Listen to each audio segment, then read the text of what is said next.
My name is Kristen Jaffe, and I'm a bisexual woman.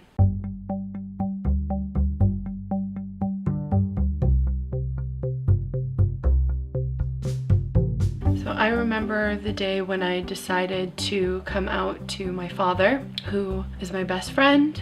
We've always had a very open and honest relationship with each other, and he's never led me to believe that I couldn't come out to him, but our relationship was so important to me that understandably I was nervous. And I remember sitting him down and saying, I need to tell you something. And he sat there and he just was very quiet and he just looked at me. And I said, I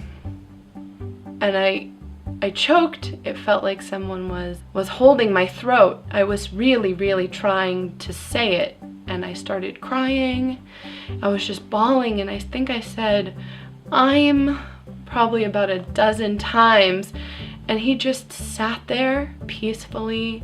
And eventually I said, I'm bisexual, you know, and I asked him, I said, do you still love me? And he said, nothing has changed in the last 10 minutes. And I could have finished your sentence for you, but I thought it was important that you say it. To me, that was so intense because I never really thought he knew, even though I was always as genuine as I could be around him. It was just that much more validation in our relationship, and in him knowing me and me feeling better about knowing myself, that he was able to know that about me before I was even able to share it. And that was so powerful to me in that moment, and became even more important to me later in life when he passed away. Because had I not shared that with him, and had we not had that moment, I can't even imagine the regret that I would have been filled with. And I just feel so fortunate to have had a relationship that was that special and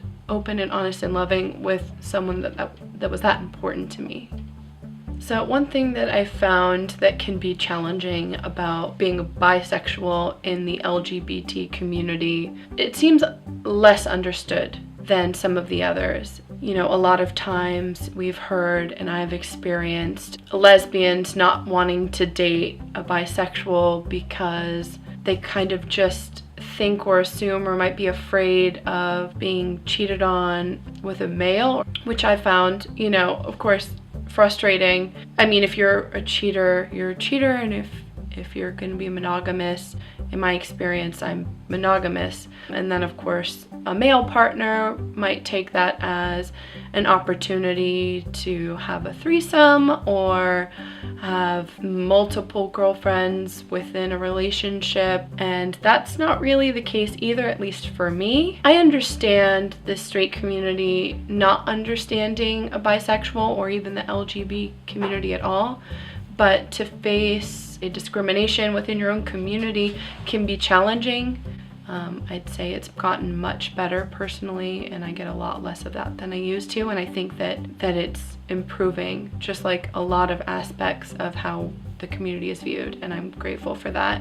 In the past, LGBT would maybe resist or not go into certain fields or interests because of their sexuality and facing discrimination possibly, or just not being out or being themselves, maybe not even necessarily declaring what they are, but just knowing that they might not be as welcome in that community. You know, people don't have to fit in a box. I see gay men who are doing things that stereotypically gay men might not do.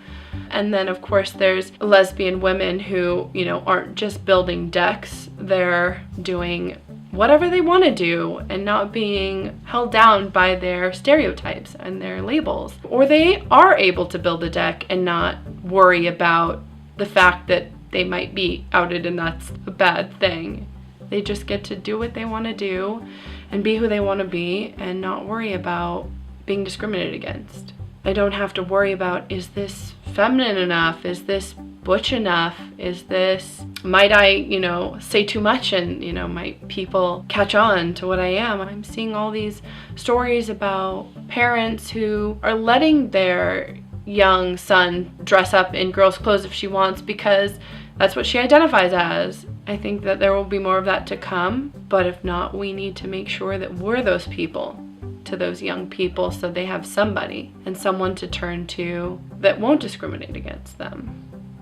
I would say, if I could, to those individuals that might be out there making this community feel endangered and oppressed, you were probably the person that should be watching this video the most. These are the people who may be your neighbors, maybe a coworker, and you may be living your life in the fashion that you do, saying the comments that you do, throwing them around, and not thinking about how individuals around you may be feeling endangered by homophobic, xenophobic, sexist, anti-Semitic, any of these comments that either come off as a joke or reality are a threat, are a very real threat to a lot of people. I would hope that you could see an individual sitting here being honest and open and see me as your teammate, your friend, someone that you would want to support and someone that you would want to feel safe.